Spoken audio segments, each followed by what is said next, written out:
Hey everyone! In this video, I'll show you how to complete the end of Oak Street quest. Make sure to pause the video if you didn't understand. Alright, so there are two modes. I suggest you pick easy mode because hard mode is time-consuming and too tough.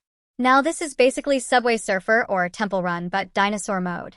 You just need to dodge things.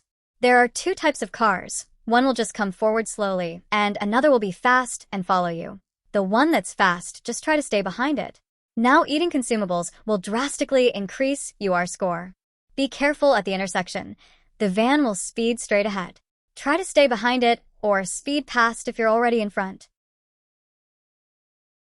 Now the second phase of the game will start as you take a turn. Mostly it's right, but sometimes it could left. You'll find your speed increase, more and different obstacles, and even weather gets smoky and hazy, like a sandstorm.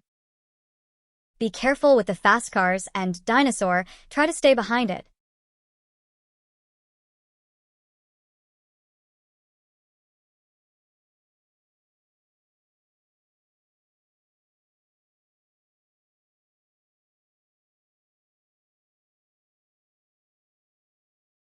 Now be very careful with a herd of triceratops that go storming ahead in intersection. It's extremely hard to dodge them. As we have dodged them, the third phase of the game will start. The climate will change to purple color, your speed will increase, and so will obstacles. You will also make 100% progress and become eligible for 700 orbs. Now it's completely up to you how further you want to go into the game. Now you can focus on striving for the gold tier and even titles. There we go.